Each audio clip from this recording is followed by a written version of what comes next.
my autonomy was lost, and I just tended to fall into this place of, I can't do this, I can't do that, I can't do this. Like, what's the point of living if I can't do all of these things? And thankfully, I got to a much better place and know that there's so much more that I can do, and that's what I focus on, finding the good in what's happened from this adversity.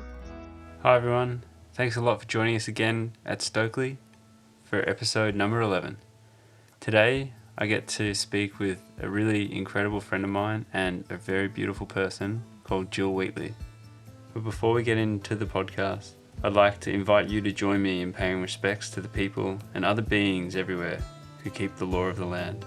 I want to pay my respects to the traditional custodians of all the places where this podcast is created and listened to, and I'd like to pay my respects to the elders, past, present, and emerging. Jill Wheatley is an absolutely incredible person, and I know I say that a lot about the guests on this podcast, and they all are, and I'm so grateful to be able to know them and be able to have conversations with them and then share that with people like yourselves. Jill, however, has got an incredible story that blew me away when I first heard about it, and ever since that day I've been a good friend with Jill, and she's taught me so much about how to live life and how to never back down from a challenge. Jill has gone through a lot over the last few years, and we get to go into a lot of detail about what that involved and how she's making the most of her life now. And we talk about some pretty triggering things like PTSD and eating disorders, and I just want to put that out there as a word of warning.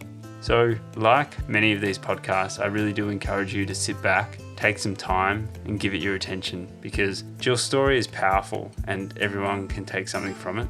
I know I've said this before about the great conversation I was able to have with Josh Coleman, but this is of equal extraordinary feat and human endeavour, and I really do say that with as much meaning and as much truth as I can.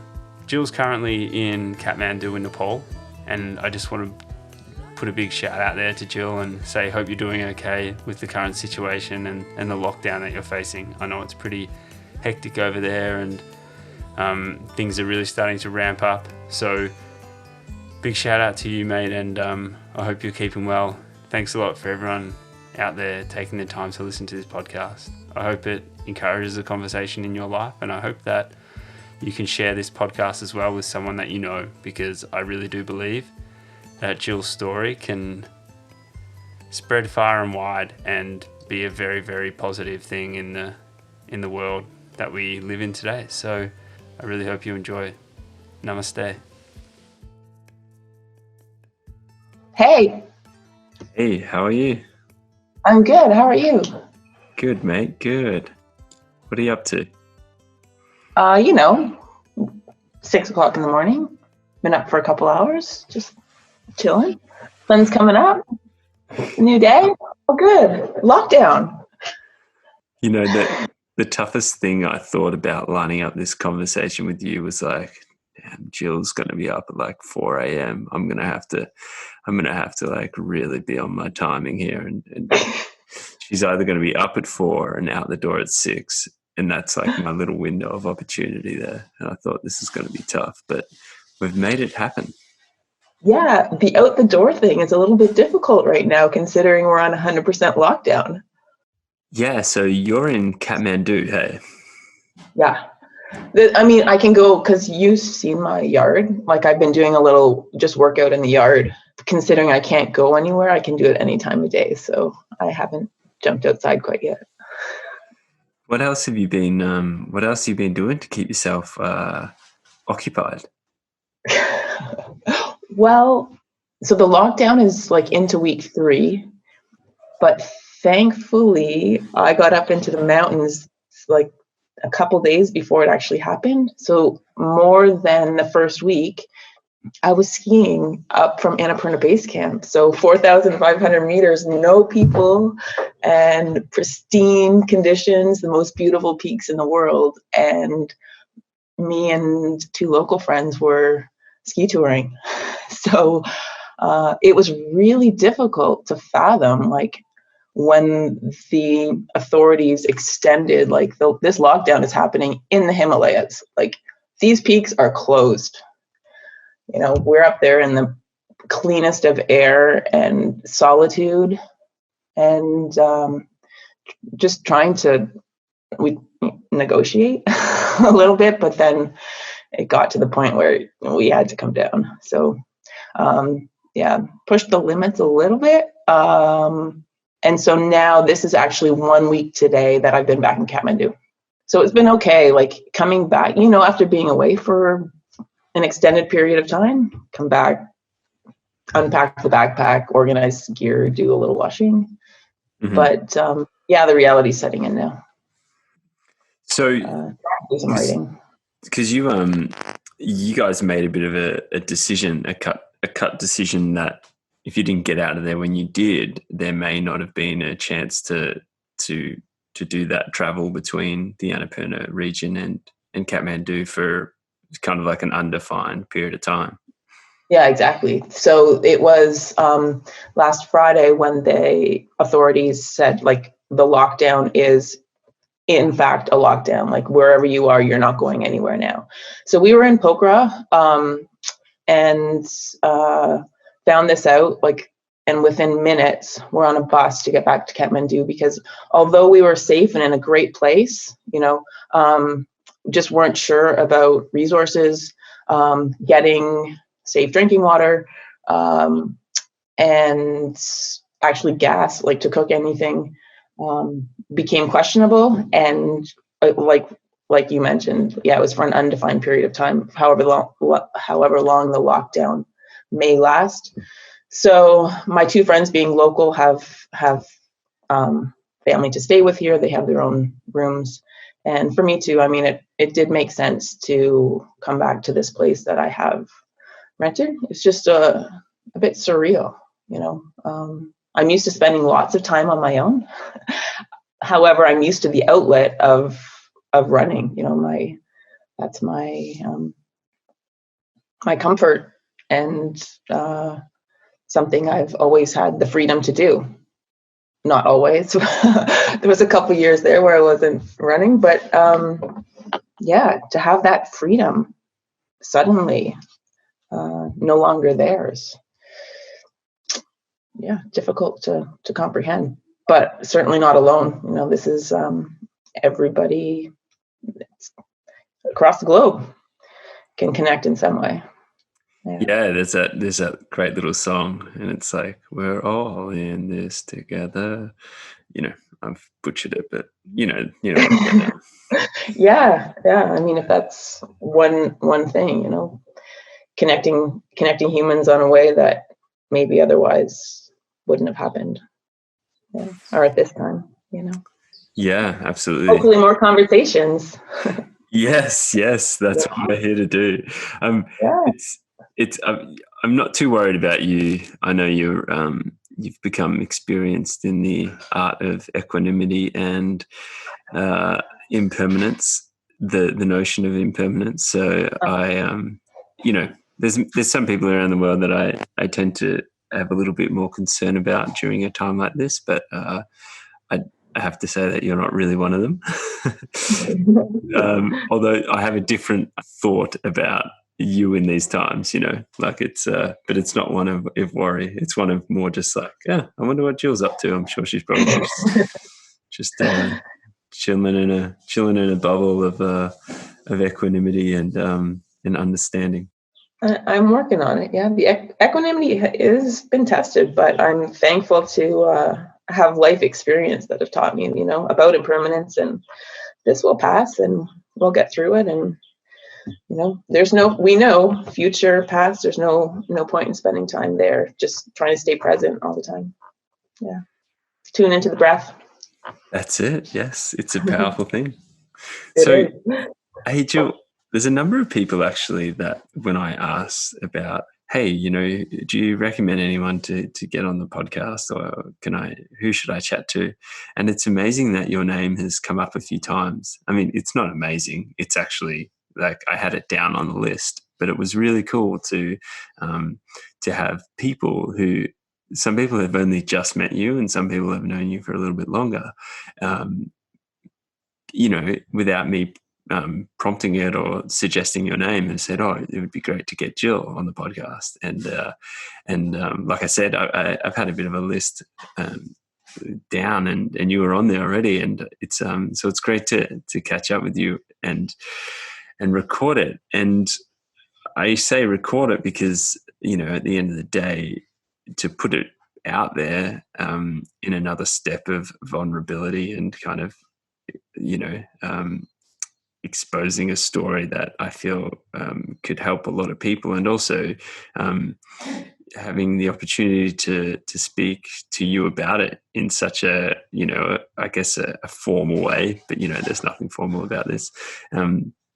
I think is, I'm really grateful for it because, it's, we've been able to go through a few things and experience a couple of awesome highs and lows. And I think it's, it's such a nice time to be able to sit down and have a chat with you about everything that you've gone through over the last few years.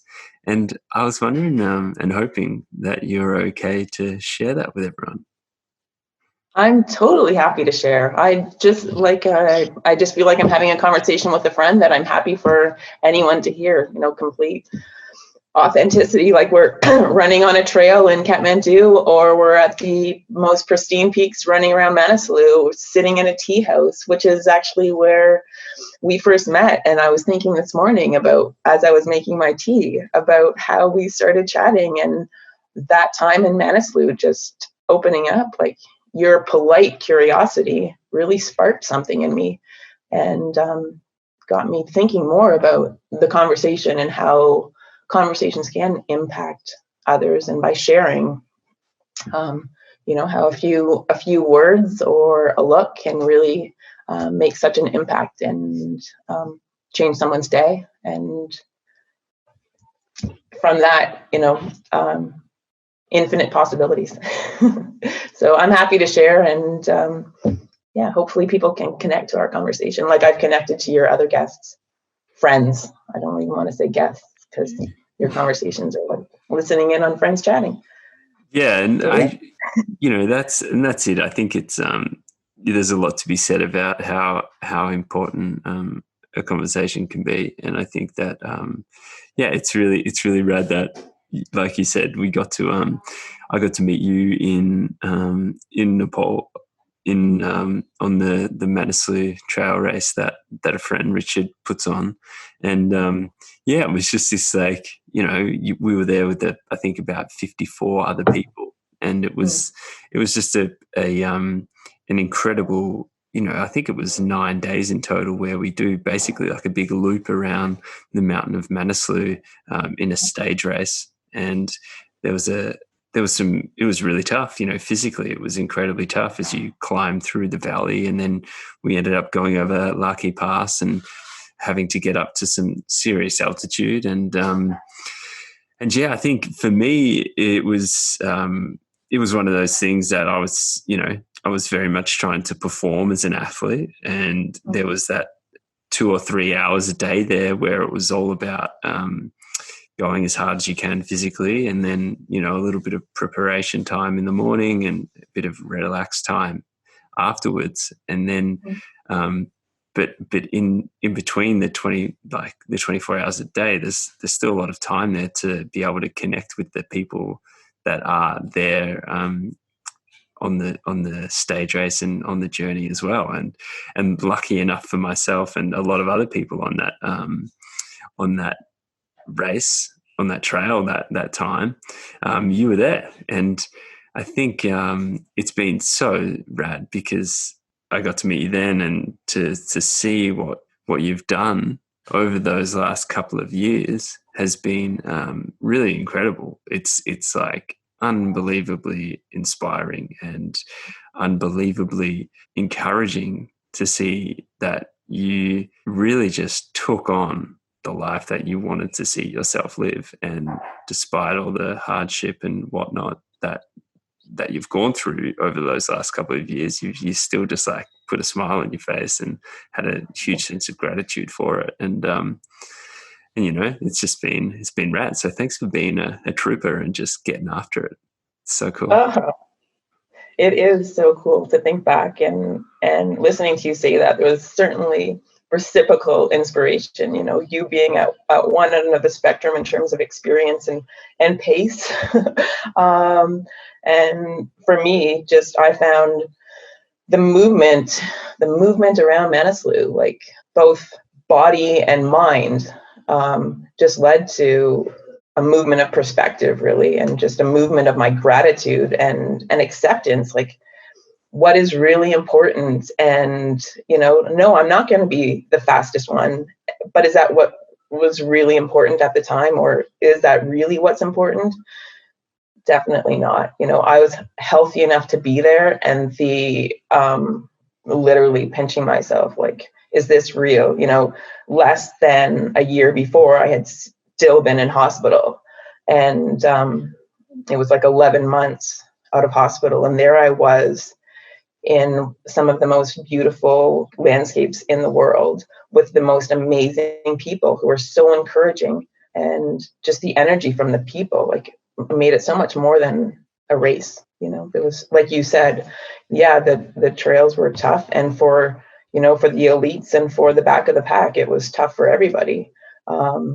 And there's that, what came from the experience, but it's for me, when I think back, it's the, you know, the tea house conversations, or sitting by the, you know, the fire, or endless plates of dal bhat, like, just that's where it happens, and that's where the memories are made. And yeah, the takeaways certainly come both off and on the trail.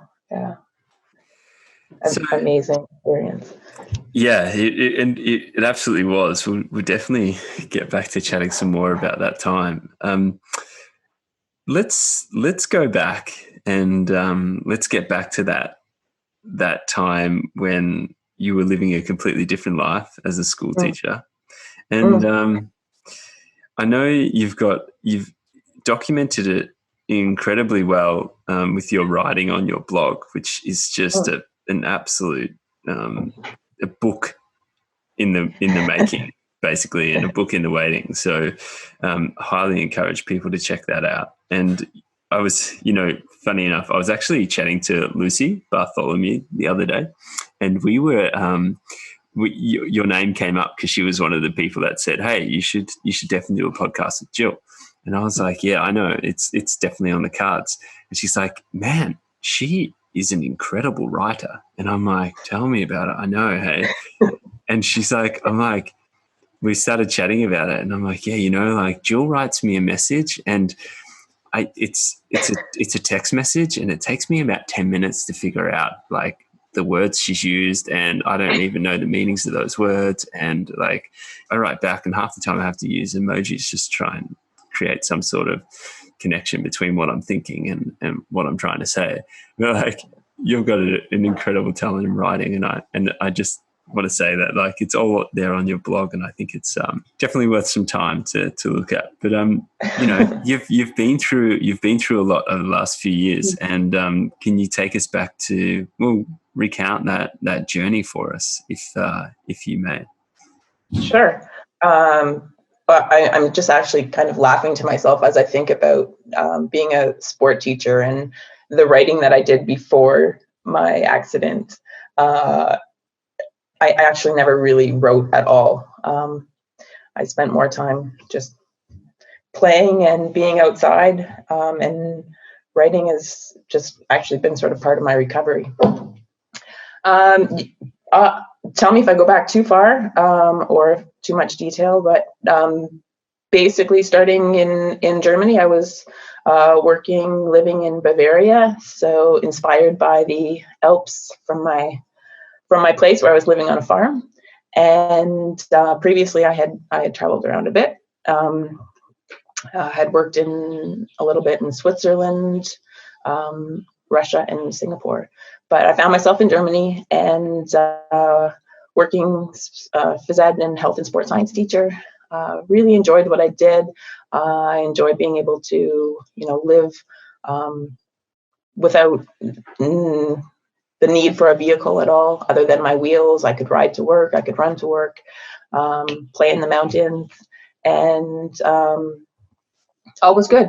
Teaching, coaching, skiing, riding my bike, all kinds of things outdoors. And one day, a Wednesday, the beginning of the second year in Germany, second year after school, just like any other morning, school started.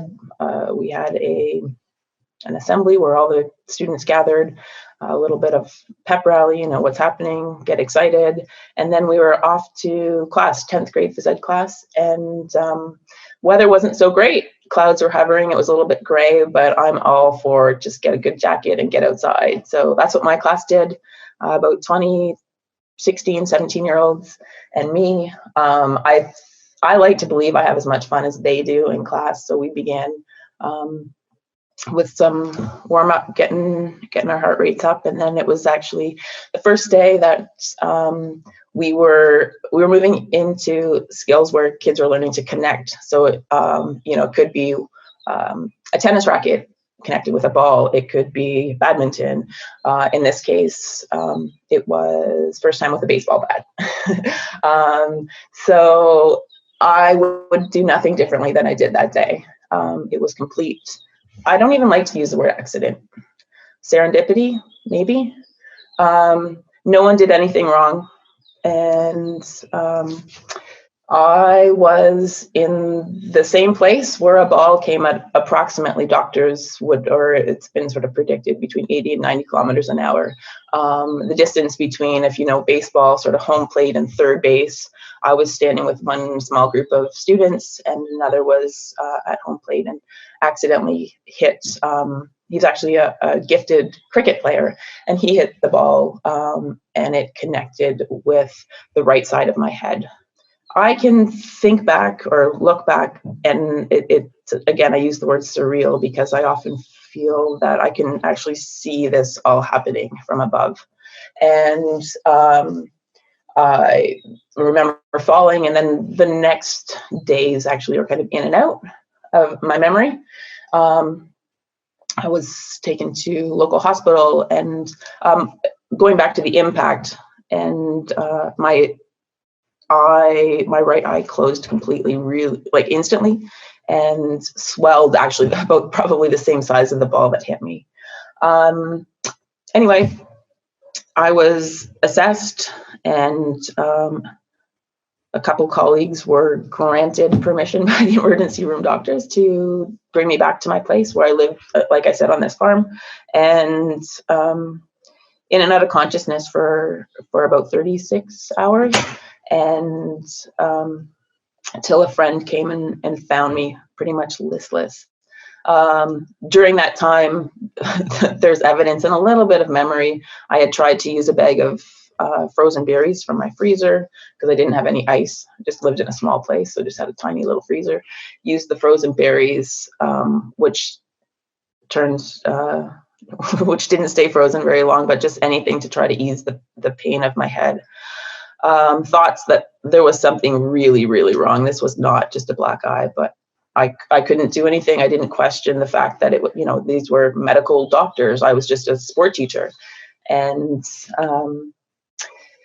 so my friend had come for a planned visit, visiting from out of the country, and immediately took me back to that emergency room, and where I was put in an ambulance and taken to a trauma hospital, where that started my adventure, the next of seven hospitals following over to 26 months. So more than 2 years, 7 hospitals in 3 countries. And that black eye has actually never reopened. The cranium, my skull was fractured in multiple places. The orbital and the right side of I'm pointing, but no one can see me pointing with my pencil. That's okay. I can describe it. Jill is sitting there pointing a pencil at her eye. Yeah, so it wasn't just a black eye. It was a little bit more, and the complexities of a traumatic brain injury were extensive. These range of hospitals. So first it was solely on the brain, and then when it became evident that the part of my brain that controls eye movement was damaged, and so I no longer have the neuro-optic nerve. So I tried to just keep it simple, but it's basically like my right eye is paralyzed. So yes, it is still there, but I have no control over the movement of it or the muscles really close around it. So for those of you that see pictures of me, I always have sunglasses on. I'm working on that.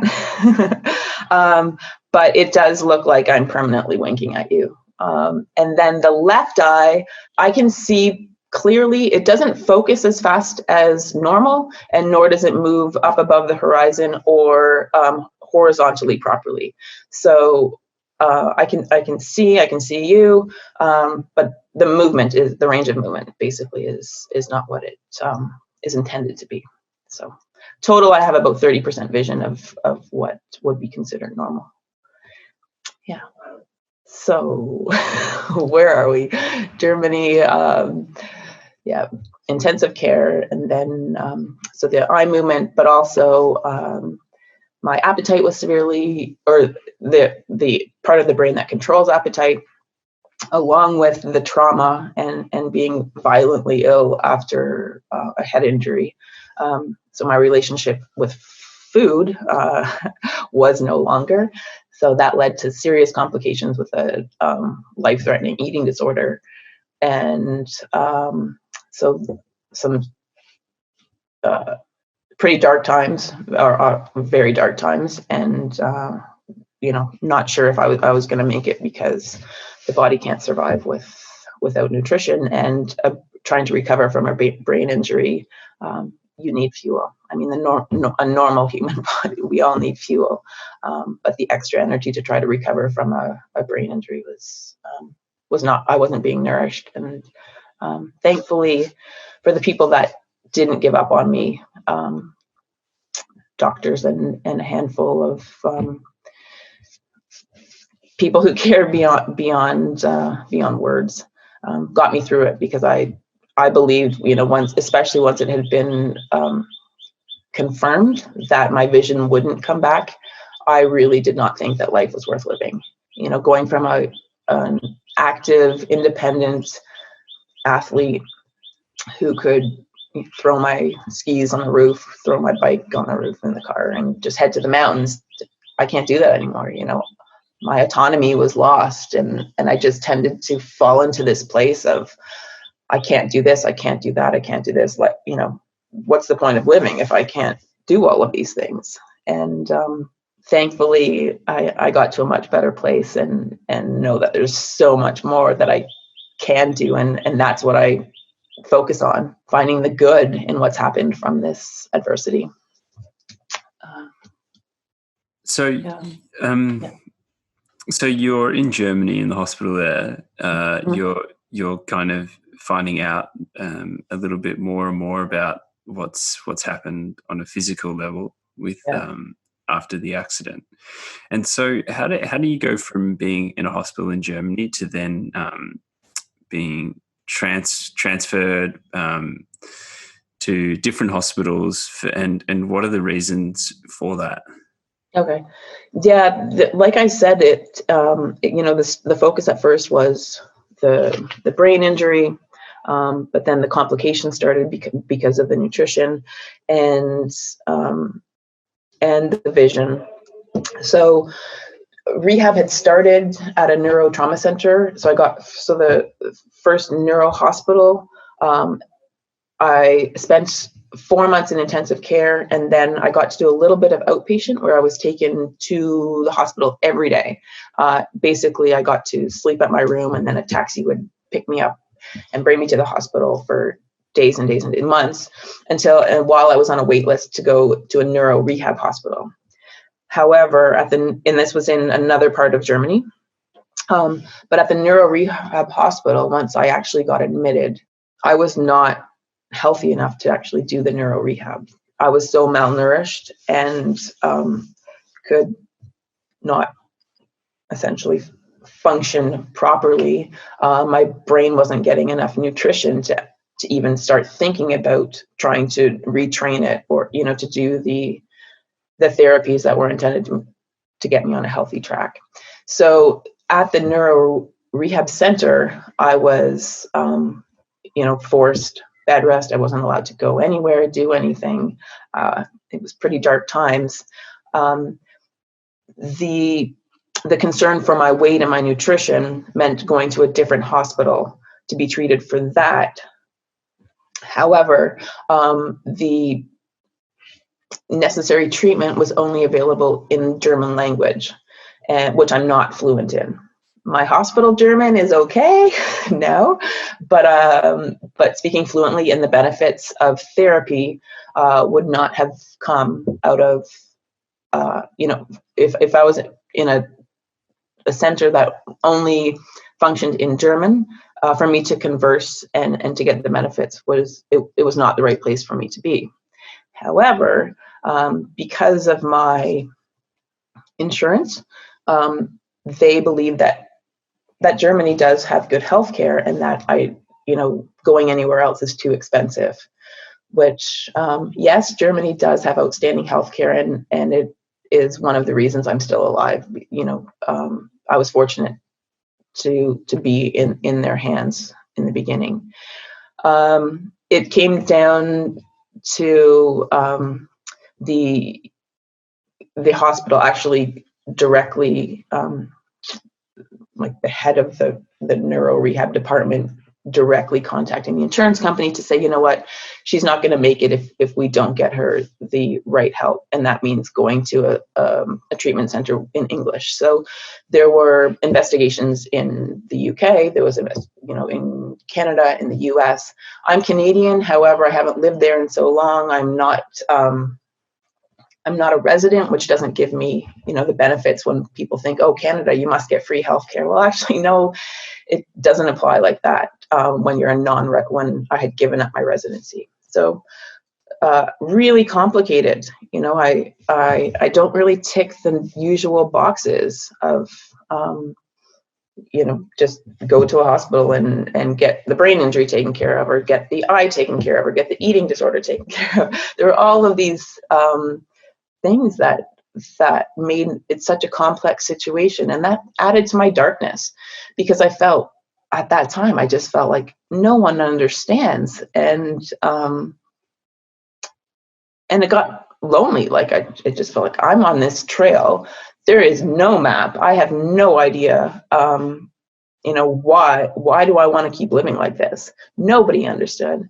My brother stepped in when the hospital contacted him with the vibe that your sister might not make this. And he was on the next plane, and with some help of my friends in Switzerland, he got to the hospital, and literally within 24 hours was with me back on a plane to a treatment center in Canada. Again, the insurance, it was really difficult because of my residency status. And unfortunately, I was not a good patient. I was not a nice sister because I couldn't see what my brother really wanted. And that was for me to survive. And at that time, I was too far gone for the eating disorder center in Canada to get me back. And I was then medevac taken, flown off very soon after being in Canada to Denver, Colorado. And that's where I got my life back.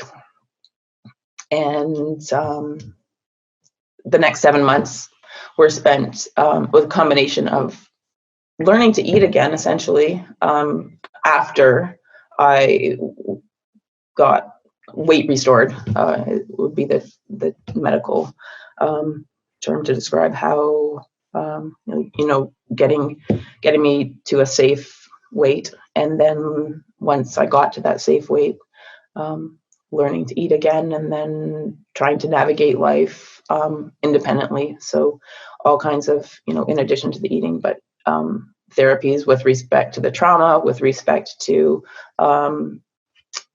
speaking, because that is something else, like occupational therapy, speech therapy, physical therapy, psychology, days on end of therapy. And and then in December 2016, after not actually really remembering getting to hospital in Denver, I was released. I was brought to Denver Hospital, kind of breathing like this fresh air. I was so excited, but I was so lost. 26 months, 7 hospitals, and I didn't have a home back in Germany anymore. It had been too long. My apartment had been given up. I didn't have a job. I lost my residency there. I felt lost, and that's when I started to think about what next. This, yeah. Oh, so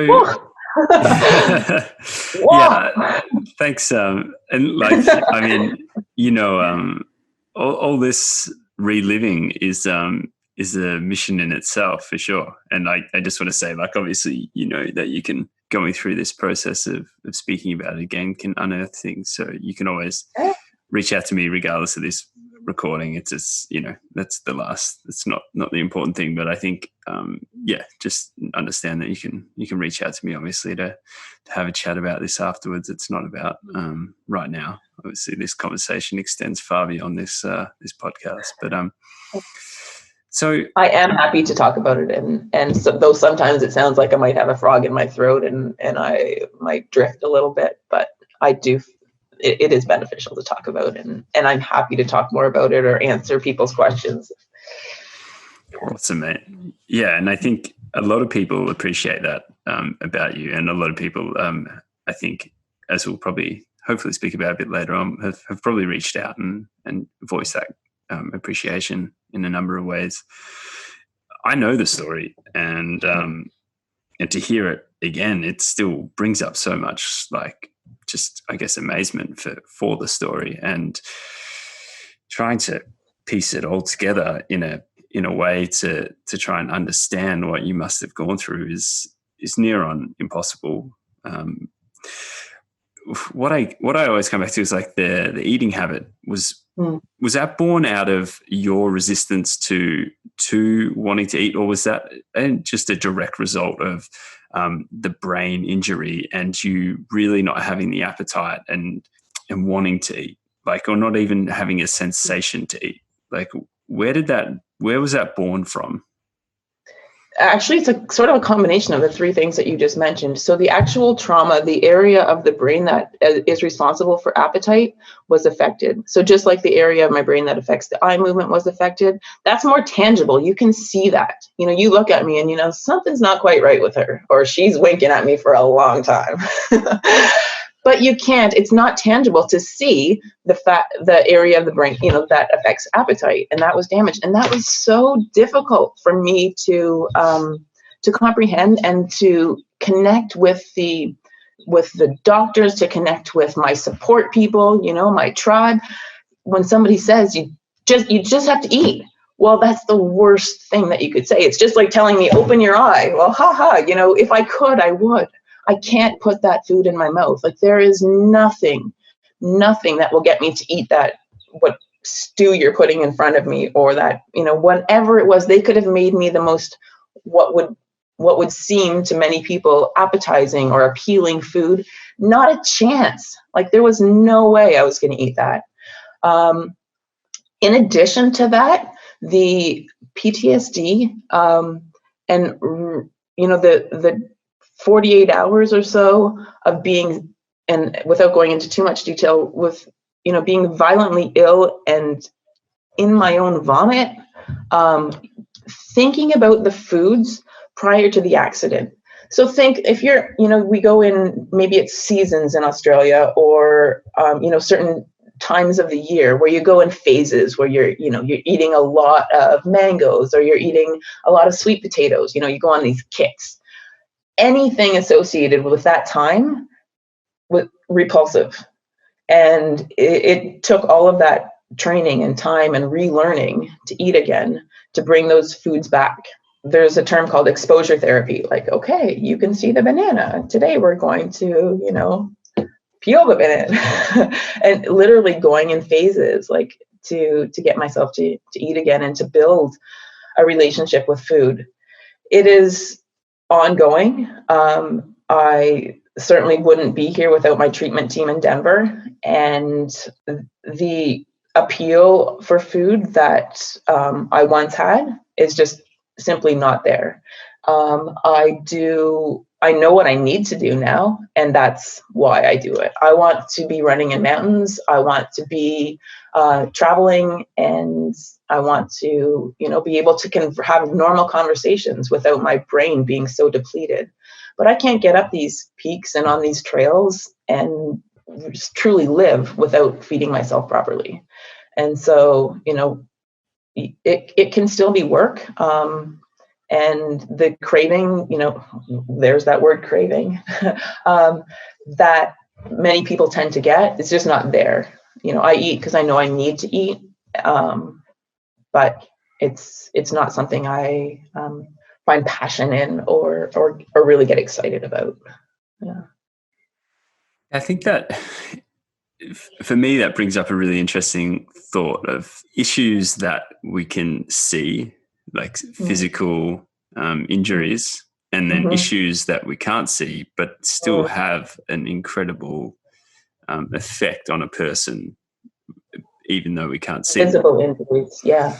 And I think, that's such a big thing with something like, an eating disorder, is that you can't see it, but it can be as debilitating as a physical injury. Absolutely. And it 100% requires as much respect and as much, attention, because, it can, as you experience, and as a lot of people experience, it can actually lead to a physical issue in that it doesn't allow you to live the way a human could potentially live. Absolutely. Yeah. So that actually became the real focus for your recovery, was, I guess, the treatment to build your body back up to a healthy state, which then you could start to focus on all these other areas, such as the brain trauma, the dealing with the fracture of your skull, and then I guess that would allow you to then continue on to start looking at these other things that happened over that time, such as like the PTSD and things like that. So how was that rehabilitation program? How did that look, and how was that put together? So, like, specifically for you, to help you kind of get through that, get back to being a new person, I suppose. Multifaceted is what comes to mind when I hear you list these things, complications, that I look back and think, wow, yeah, there was a lot going on. Brain injuries are complex, and like you mentioned, like invisible injuries, and some people you can't see all of the damage, or you can't see all of the trauma. So trying to navigate that and hit all of the areas, challenging. And then for me, adding on the layer of language and different countries and insurance, so multifaceted. So once the nutrition, because the brain injury, the brain wasn't functioning properly because of the trauma, but then the brain couldn't get back to or rebuild because it wasn't being fed. And so at times, 2 steps forward, 6 steps backwards, and then in a different direction, because we can't do occupational therapy if your brain's not functioning. You can't get out of that wheelchair to do other therapies because you're not strong enough. So there were so many things, because my vision affected walking, at first, or from probably more than 4 months, I couldn't walk without being like an airplane, because going from perfect vision to about 30% off balance. So, trying to do that physical therapy, relearning how to do that and build strength again. But then we couldn't do that physical therapy because I was too weak. And then the beginning, the head trauma was so bad. I couldn't do more than a few minutes of any type of therapy before the pain was actually intolerable at the time. So, I was so excited to start physical therapy, but then, my excitement and my expectations of, well, on September 3rd, I could run 40 kilometers or ride my bike, all day. And so, it's only 2 months later, surely I can still do that. These expectations that I put on myself were not helpful. What also wasn't helpful was the expectations I had of the doctors. Well, I've had a brain injury, tell me, when am I going to be able to run again? Or when am I going to get out of hospital? But brain injuries don't come with a timeline. You can't say, okay, you're going to be able to start speech therapy next week, because there's no brain injury, no two brain injuries that are the same. No brain. We're all so unique, so different, as with every injury as well. So there was no Excel spreadsheet that said, this is going to happen on this day, and you're going to be better and you're going to get out of hospital, and that. And that was a struggle for me. I couldn't accept that. There was the denial, there was anger, there was, bargaining with the doctors. Like, if this, then what? If I do this, or if I eat this, can I do this? Or, so with respect to going back to your question about therapies and how did it work, it messy, I guess, is what comes to mind. Yeah, I mean, the whole journey is just so incredible in itself. It's I know you now, and I know what you've done over the last few years. And again, I just want to reiterate that none of what you show now could have been possible without you going through what you went through.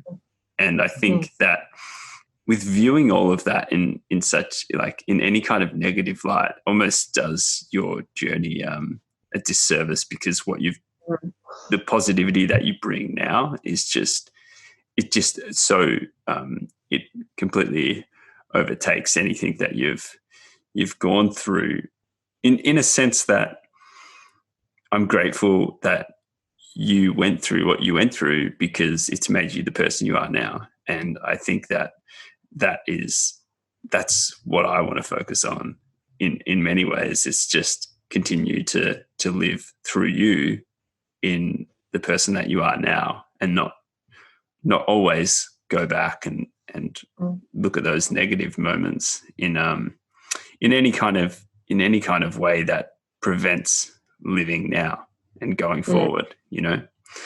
I think it's totally important to recount and to appreciate and to respect, but never letting it take you back down to where you went. So yeah, it's a complex thing for sure. I was just going to say, like, now seeing the value in adversity, like, that's what I would like other people to see. Like, don't be sad. I don't want sympathy. Like, I've learned so much from the pain, from the trauma. Like, it's taught me about happiness. It's taught me so much about perspective and what is life all about. I might not have learned it in other ways. It just, I'm thankful for my struggle, for what it's taught me.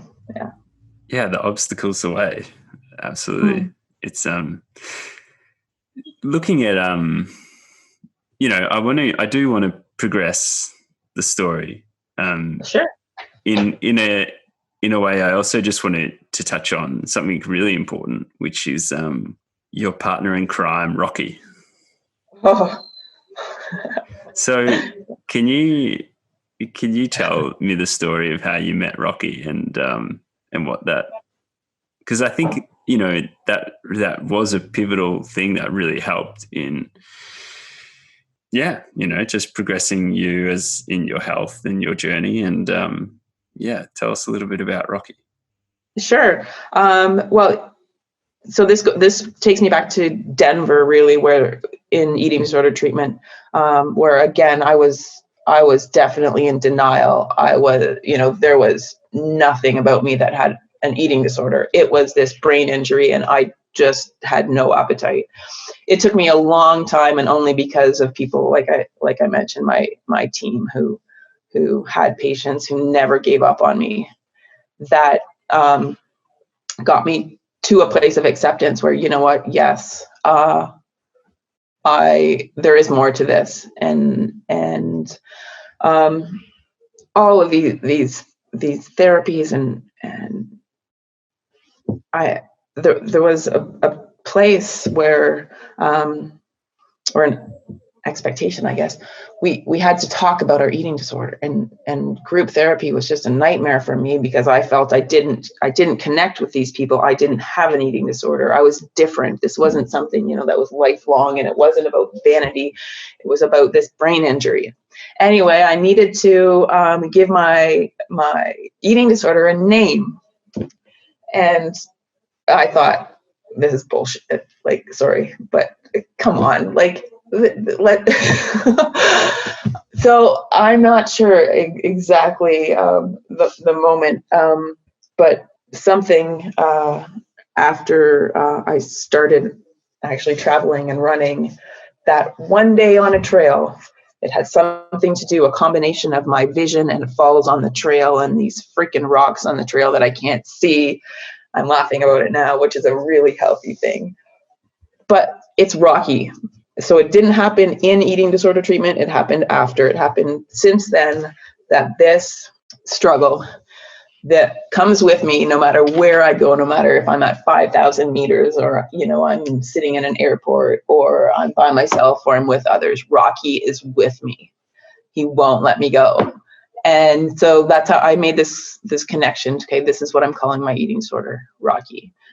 He's resilient. He does not give up. And just recognizing, you know, giving, putting a name to it. It, for those that may have trouble connecting, it can seem kind of silly, but for me, it's actually helpful. And to be able to talk about it right now is really significant because, you know, when we first met in Manaslu, that was the first time I started to open up, first time I started to talk. I had been out of hospital 11 months and not talking about anything.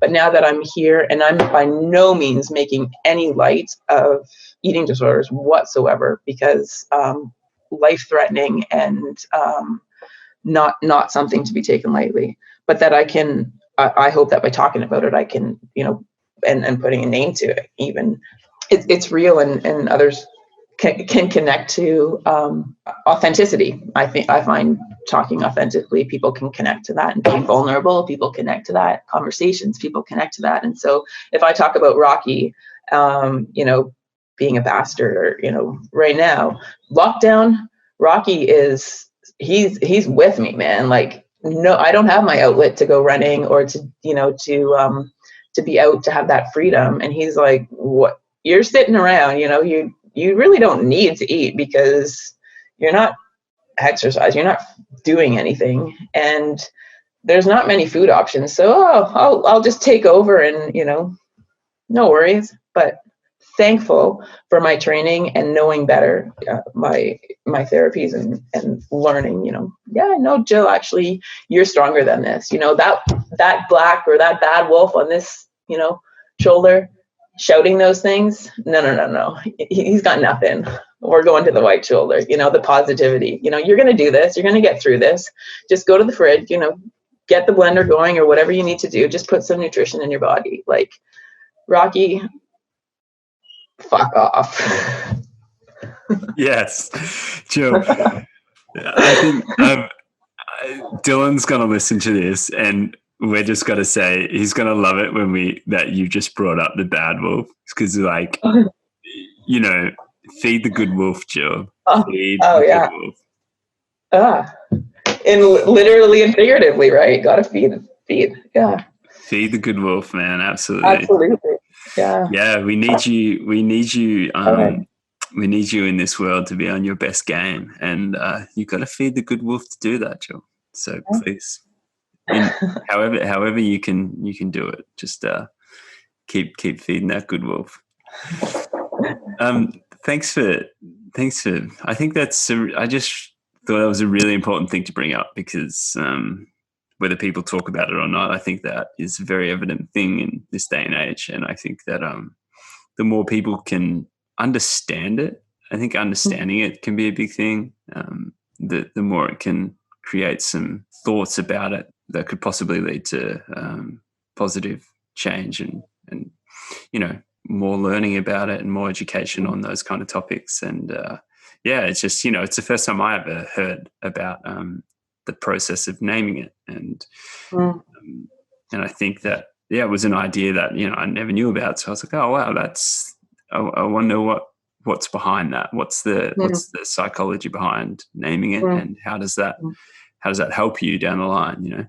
So yeah, thanks mate. Thanks for recalling that. I know Rocky's a bit of a prick, and we don't really want to bring him into light too much, but he is there, and that's we've got to respect that. Absolutely. Yeah. Respect and happy to talk about it. Yeah. One of the things that always sticks with me about when we first connected, and when we met over the period of I think it was 12 days that Manaslu was happening, the race, that is. There was one thing that you told me that just stuck in my mind so much, and I guess that is a real segue to where you are now, and to kind of the next part of your, I kind of want to say story, but at the same time I just want to say your evolution, your progression. And would be that I was like, why? So Jill, it's you've been through so much, and it's incredible, and I am kind of speechless in many ways to even look at you right now in the mountains here in Nepal. Like, how did you get here, and what is it like? Why are you in the mountains in Nepal? Because after getting released from hospital after 2 years, and after everything you've been through, why have you made the choices you've made to place yourself in the mountains? And I don't know if you know where I'm going with this, but I guess it's you can tell the story on, you can take it from here, and just how did you go from lying in a hospital bed to being in the mountains? Like, how did that all happen? That's a great question. When I hear you asking, I am a spider on the wall in my hospital room in Denver, where I could, with the vision that I do have, I could still see the Rocky Mountains. And I was so angry. I was in such denial with one doctor specifically, who I thought he was just mean. He was just not nice. But when obviously I've learned now, it's because he cared for me more than I could ever imagine any person to care for me. He wanted me to be in those mountains eventually. But at that time, I just, I would scream. I broke things, through things, because I just wanted to be in the freaking mountains. Like, just let me go and heal. When he, said, you're going to be here at least this many more months, putting a number to it was just like probably the worst thing he could have said to me, because just these mountains growing in my mind, I just wanted to be in the mountains. Just leave me alone. I will figure this out by myself. The questions of, well, if you're going to go to the mountains, how are you going to survive? What are you going to eat? And that just fueled the anger at the time. However, looking back now, I guess there's something to be said for those thoughts and seeing the Rocky Mountains. And, having come from Germany, having lived in Switzerland, having grown up skiing, I've always been intrigued and enjoyed what mountains provide for me. The perspective, the serenity, and getting out of hospital was just really, like I said, it felt like a breath of fresh air, but at the same time, so much confusion, signs everywhere pointing in different directions, but I didn't know where to start. Like, well, I can't live here, I can't go there. What am I going to do? Who's my team? Where's my base going to be? It's just so much confusion. And the only sign that really connected with me was the sign to travel. And then connecting the idea to travel and celebrate being alive. I was going to go on this 1 year in circumnavigate the globe for 12 months. And then I was going to have everything figured out. It was going to be beautiful. Life would be great. And I would just continue to move on. However, that didn't quite happen the way I thought it might. So I had 13 different massifs around the world that I thought none could be more challenging than the mountain that I had just been through in the last 2 years. So no mountain could challenge me like my traumatic brain injury has. And so 13 massifs, and then I would during that time I thought, I'll figure it out. Then I'll know what trail to take, which path, the direction my life's going to go. And now here I am. Today is 1033, because I write in my journal every morning, of that 1 year journey. So after 1 year, I decided to keep going. And that's about the 1 year point is when I started to write. With some encouragement, that started in Manaslu. Starting to talk about it, starting to address that polite curiosity and shift my perspective. The idea of sharing at the time, I thought at the time, no one can connect to this. No one really is interested. However, when I shifted my perspective, because of some insightful conversations, when I thought, you know what, maybe others might not have had a traumatic brain injury, or maybe they have. It's not going to be the same as mine. Maybe they're going through dark times, some adversity, in whatever adversity might look for them. But if I start to share a little bit about moving from a place of such darkness to seeing the light that can come, that does follow darkness, if I can share that and give somebody a little bit of hope, then that vulnerability is so worth it. And so when I finally, after my first year of traveling, decided to start writing about it, to start sharing, there was just a lift, almost like relief. I like I've said before, I feel that vulnerability really connects people, and authenticity, it deepens connections. So if I'm going to share, this is it. Like I'm not going to pretend every day is, the most beautiful sunrise in Khumbu, or, always sunny mornings in Chamonix, running with, the most wonderful people. There's so much of that, but every day is not like that. So I'm going to tell people about that. I'm going to talk about Rocky and, how I didn't eat my breakfast, or, I stood in the grocery store with what I call grocery store paralysis, because I can't make a decision because I really don't want to eat.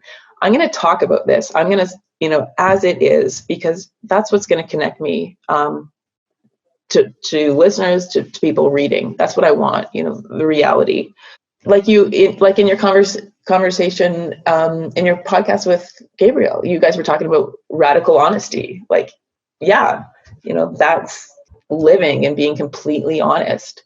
And that's what I want to be like sharing. So starting my website, and sharing just the connection, the mountains of my mind, literally and figuratively.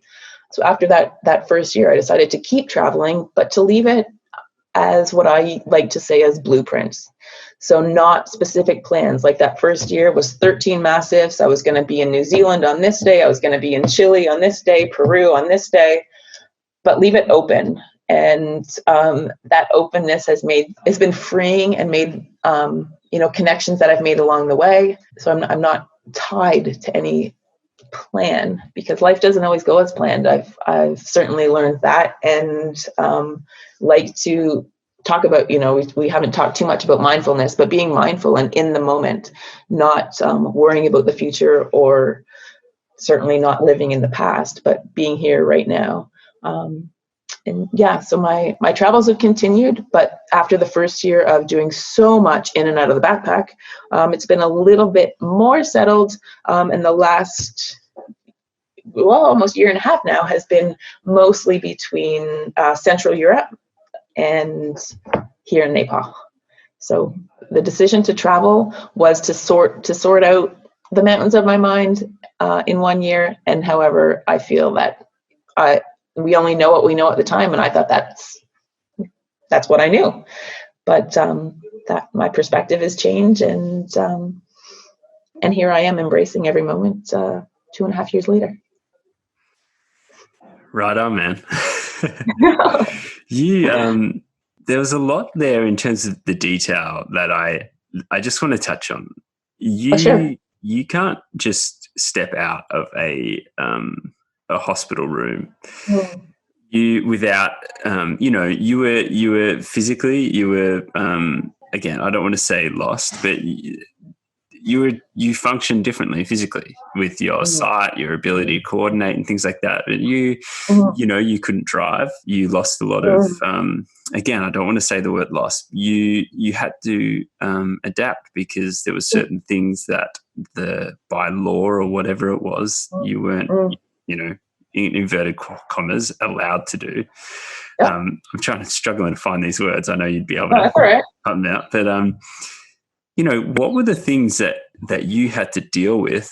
Like you went and traveled, but you went and traveled and you had to travel in a different way, because there was certain things that changed about you. So what were the things that you started to encounter during your travels that provided new challenges for you to overcome and to manage? You can see me, but listeners can't. My smile's lighting up because I'm imagining one of my therapists in Denver when leaving hospital in Denver. It was recommended that I leave with a white walking stick that is used for the visually impaired. And I think about that. And then I think about, what was it, March 3rd, about a month ago, you and I were running together. There was no white stick involved. So, I might give you an elbow if you stand on my right-hand side or you try to run beside me, but that's all good now. So back to your question, what have I adapted to? When I think about the PTSD and the anxiety, so fears of, many people might struggle to believe this, but airports, any confined spaces where I'm in public, that traveling at first, like being anywhere where there's people staring at me, because whatever society says we should look like, or whatever society says is normal, I don't tick that box. I get that. Yeah. The shoulds, what I should do, what I should look like. I get stares. And so that took a long, getting out of hospital, there was still, like, I was not at a place of acceptance with respect to how I physically look different. And some might say, and I agree, I'm still not where I would like. I've got work to do still lots of self-work, hence the sunglasses. However, challenges like you said, the autonomy. I want to travel in mountains. I want to run in mountains around the world. But if I'm going to get to a trailhead in Moab and the trail is, 6 kilometers outside of town, well, yeah, I could figure out how to get there. However, it's, I want to be running in the mountains, not running on a highway to get there. So, figuring things out, and where are the best places or opportune places to run, and where it once might have instigated or instilled a little bit of anger, frustration, maybe even resentment, just working towards more of a place of acceptance, and where is best for let's do our research, and traveling certainly has helped with that. What works for me, and where's an ideal place to help me to be the best version of myself. And so yeah, anxiety with respect to just social, like just being around people. I like to think I've come a long way with respect to being in public, and even just restaurants. Restaurants are really difficult for me. I hate restaurants, man. Oh my God. I mean, you and I totally connect with that, and hence, we've talked about that in spending time in Chamonix. I don't think I've ever been to a restaurant, but sometimes there's not options, and the flip side of that is for someone with an eating disorder. I went for 7 months where I had no say. I was being told, and this is what I had to eat, and there was no choice. Coming out of hospital.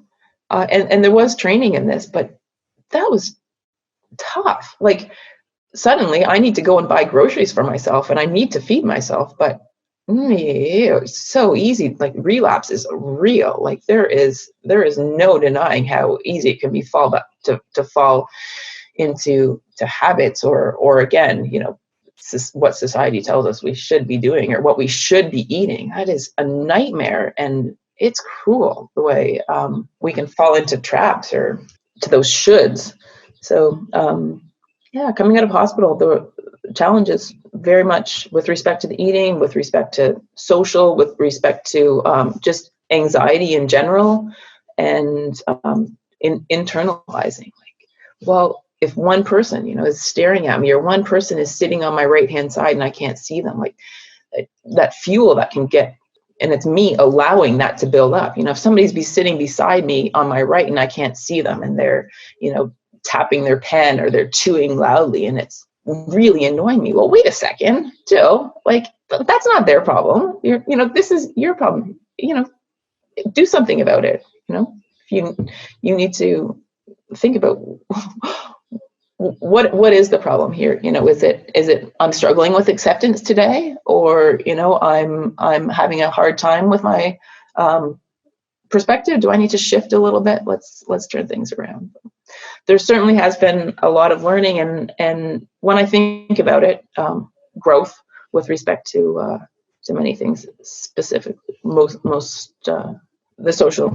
And then when it comes to running, if you look at my legs, my elbows, even my face, actually last week, I've got some scars that have a lot of stories. I think of it like, if you look at all the scars on my body, there's a lot of stories there. The eye being an obvious one, but that in my abdomen, I have a scar from tubes that fed me, and that, that's still, like, when I get a glance at that, sometimes that can take me to a dark place. But at the same time, I can flip that, going from that dark wolf to that white wolf. Like, hey, you survived that. Like, you've lived to tell that story. So, let's not go back there. Let's celebrate, what I can do and how far I've come. So, and hence me talking about the stories my scars can tell. And, at one time when, and it does still happen, I'm not denying that it doesn't, but if somebody says, what happened to your eye? Or like, are you okay? No, I would say, I don't like to put a number on it, but maybe 90% of the time now it's like, hey, no problem. And I might even joke about it as I totally can with you. But the odd time is like, I can fall into a dark place. Like, oh, why are they asking? Like, just leave me alone. But I'm aware of it now, and then when I know I get into that dark place, that's when I need to, like, distance myself, get to your mat, or, go find a spot to sit down and have a little chat with yourself. Like, there's more to this. What's going on here? It's not that person. There's something deeper. So that's when I need to address that. And meditation has certainly helped with that as well. My journaling every day is a really therapeutic tool for me. Yeah. Are there other? Yeah, you say that meditation, journaling. What other resources and what other practices have you called upon in your time that you think have really helped you? Well, definitely. I mean, the three obvious, tangible ones are running. are meditation and journaling. Those are three things that are my tools, daily tools. However, when you're on lockdown or life happens, sometimes those aren't always possible, or they don't look like what we feel we would like them to look like. So it could be challenging. But yeah, so my journaling is sort of what I feel my website, my blog sort of stems from, because my journal, it's just thoughts.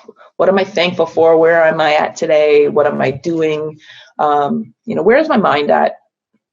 And if I just backtrack on that actually started from day one after my accident, when it was bedside notes in the hospital where someone else would be writing, what Jill did today, or what the doctor said today, or what's going to happen with this specialist, or what appointments she might have. And using that, from doctor's notes to friends writing things down, because at the time I couldn't write properly. I was, my working memory, I didn't have the capacity with my working memory to write things down. I couldn't form letters properly. But now I think, how that has progressed, and how writing for me has actually become therapeutic in terms of my journal. And now that I can share and on my website, I actually enjoy the writing. The meditation is, again, something that was introduced to me in treatment. However, I thought it was way far out there for me at the time. Like, I couldn't connect with it. But life changes, and so thankful that I did eventually make that connection. And I know you've been totally inspirational in that, and your passion when you talked about Vipassana that you had done just before you came to Nepal. You're like, you spoke so highly of it, and I had only known a little bit about it. But when I made the connection to Vipassana, and I always, it's like my own joke to myself, like, the literal meaning of Vipassana, clearly seeing, or seeing clearly, I think it is. And I'm like, wow, like, there's so many levels of that. Like, when I think about my vision and what's happened to me, and the way my connection with perspective, and it's just like a perfect relationship, if that exists, I don't know. But the benefits of meditation and letting go of, like I said before, of shoulds. When the word should just jumps out at me like the crack of a baseball bat. When I hear that, it's like, whoa. If I hear the word should, it's like, wait a second. Who's telling you should do this, or you should feel this way, or you should look this way? You should be eating this food. Like, who's saying that? Anyway, that's I just feel like Vipassana and just meditation just really helps me let go, helps me tune in and be present, and let go of those shoulds, and yeah, not listening to the shoulds, but just connecting with myself. And then running, just taking meditation and running, I feel, are just such a magical combination. Being in the present moment, and connecting the body and the mind. Running for me quiets my mind. And most often I am running by myself, with all respect to everyone I ever run with. And I do enjoy company, but for me, the being present in the moment when I'm running, and just connecting to my inner self, and quieting what I call the mountains in my mind. That's where I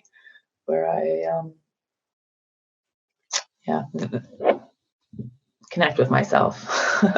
It's like meditation, where it just, I feel running in meditation, like the active, run, am I meditating while I'm running? No, like I can see the connection, but I feel that they are different. They both bring for me just this inner sense of joy and peace, like that nothing else does. So they're separate, but I feel that they work off each other. They connect, yeah, and make me a better person for it. Yeah. So those are my 3 tools for sure. Those are my key tools in my bag. They're on the top shelf. Yeah, tools. I'd highly encourage anyone to play around with. It might resonate, it might not, but you'll never know unless you give them a shot. And you touched on Vipassana there, which is something again I would highly encourage anyone to get involved with. And I guess we can give another little shout out to Dylan. He did, and his brother. Dylan and Jason, the two Bowman brothers, B1 and B2. They let's if you can at the moment, put your hand in a fist and stick your thumb out and stick your little finger out and just tweak your hand side to side. Yeah. That's giving the Bowman. You getting a screenshot? Giving the Bowman brothers a little shucker. Yeah, Dylan. Everyone give the Bowman brothers a little shucker right now. Such a great podcast. The Well. Yeah. So Dylan did a podcast with his brother Jason, and on Dylan's podcast called The Well, and they go into Vipassana and they speak extensively about Jason's experience in Vipassana, and me listening to it after I've done a sitting, and you have as well. I thought it was incredible, and they really they cover that topic with such great depth and understanding. I'd highly recommend moving over to downloading that episode and giving it a listen, because and if you can create the space to let that into your life at some point, I highly recommend taking that 12 days of your life and just go and sitting with yourself and nothing else. Working with yourself. Yeah, absolutely. It's that's a journey where that's a journey that I just could not recommend highly enough. So Jill, I just it's so incredible to have been welcomed into your journey, because when I was in Nepal and I met you, and you try to connect with people where they're at and what they're doing, and you try to find commonalities in your own adventures with them. And when I met you in Nepal, it was like you told me a bit about your travels so far and where you'd been, and for the most part, I could relate to it. I was like, oh yeah, you've traveled here. Sure, you've got some additional challenges that I don't have. And I was like, you trail run, which is incredible because, for one eye, on a physical sense, one eye, you don't have any vision, and the other one, you've got 30%, or you lost 30% of your vision. And so I was like, whoa, you can trail run in the Himalayas with that. And I'm like, credit to you. And I started to get a little bit more kind of blown away by your ability and what you could do. So there were things there, and I was like, oh, you travel, but you can't drive. And I'm like, well, that definitely would add an element of challenge. And, you've got a few other things that are not physical things that you have to deal with as well. And I was like, damn, that is okay. I can understand that is some incredible challenge that you build in, that you take with you in your stride.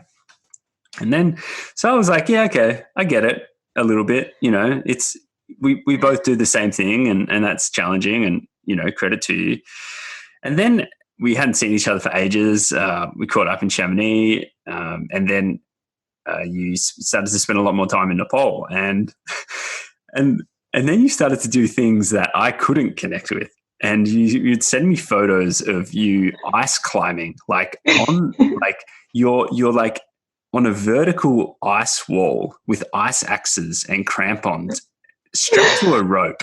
And then I started to go like, oh fuck, like, and I couldn't connect. I was like, how the hell are you doing that? Like, and that's when I started to get intimidated. I was like, how do you do that? Like, and so there was this point in time where, I could relate to what you were doing in terms of a challenge. And I could be like, yeah, okay, I can relate to that. I understand that. And now you're doing things like ice climbing, which I have no idea how you do. And also doing things like ski touring, like in the Annapurna region at close to 5,000 meters. And again, I'm just like, huh? Like, yeah, you've taken on this life. Like you're really just owning it and making the most of it, which is so fucking rad. Thanks. There's no real question in that. It was more just like, I hope you realize what you've gone and done, because it's like I said at the very start, it's been inspiring to see. I really hope that this encourages some deep thought in people to make them, just question their own ability and where they are currently and where they could potentially get to if they do want to go and explore that curiosity. Absolutely. Mm-hmm. You know what, Jill, like, I think we've covered a lot. There's so much more to this story that can't be, fully captured in a chat like this. But as I said before, there's so much on your website that you have written down. And again, I appreciate your commitment to doing that, because it's a story definitely worth looking at and taking things from, and then also in return, if anyone does want to reach out to you, I know that you're very open for a chat, and Please do. Yeah, and that's a great element of you as a person as well. Thank you. Yeah. So I'm pretty excited. Sorry, I was just going to say, with the website and finding the good in adversity, I've just decided during this lockdown, I have some unforeseen time, and I knew I wanted to get back because I've been spending more time in the mountains and than on my computer, which for me is fantastic. But it just means I haven't spent too much time actually writing or sharing in the last few months. So I thought this lockdown, I'm like, okay, I'm going to get back to some, putting these words into sentences and these thoughts into paragraphs and making them and sharing them. But I've working on revamping the website, so I'm a little bit excited about that. And I really do hope that people, even though the state that it is right now, I do welcome people to check it out, to read, and I would be more than happy and inspired to have others reach out and start conversations and continue conversations and questions, and totally open. Yeah. Rad, man. Yeah. It's like, I mean, you gotta be welcome and open to those conversations you've never had, because they might change your life in a way that you could never expect. And I totally even forgot you've been like summiting Island Peak, like 6,000 meter peaks and things like that. Again, things I've never done. And, on paper, someone would say you're more capable of doing it, but it scares the shit out of me, like in some ways I'm up for it. Like, don't get me wrong. I hope I get an invite to the next trip that you go on, but you're always welcome. It's just so rad. And, I just, what's next for you in the what's the blueprint got down for the moment? The blueprint is getting a little bit higher. 7,000 meters. I've got this left eye on 7,000 meters, and maybe a little bit more technical. So absolutely feel Nepal is where my heart is right now. I'm really happy to be here, and there's so much more to explore here, and the beautiful mountains and the beautiful people. I do hope to get closer to 7,000 meters, and more of the combination, like you said. Ice climbing is well, weather dependent right now, and lockdown dependent, but the combination of more taking that ice climbing to a new level, as well as climbing, and just making that combination of running and climbing and more ski touring. Maybe a little bit beyond Nepal, and I do have Pakistan and India on my mind, but just blueprints, just ideas right now. That's the first time I've said it out loud. Now everybody knows. But yeah, those are places. I mean, they're so connected to the Himalayas, but skiing a little bit higher, skiing a little, some new stuff. 1 year ago was the first time I got back on skis in Switzerland, and I was so reluctant, but just with my vision and my lack of depth perception, I was worried about the downhill. But that was just the stories. Our mind tells us these stories, and there was nothing to back them up. It was this stories my mind was telling me were awful, but it just turned out to be fabulous. And I thought, you know what, Switzerland is familiar, but I want to do this in the Himalayas, and got out there last month, and now there's going to be more of that.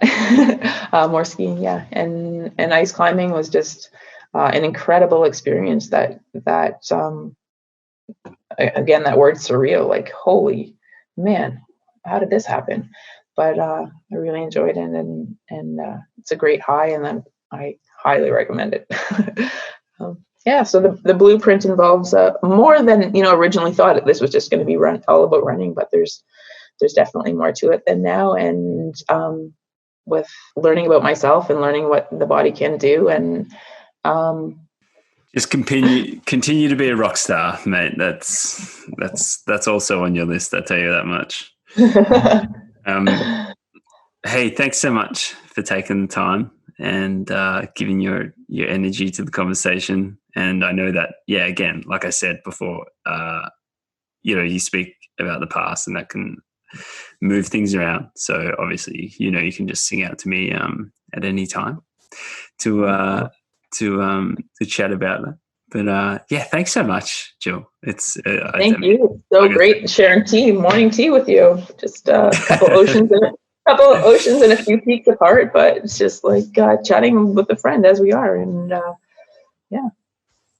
month ago we were together and had no idea what this world, what would the state of the world, and life changes, but here we are, and I'm so happy to talk to you, and happy to continue the conversation with you and others that would like to have similar, by all means.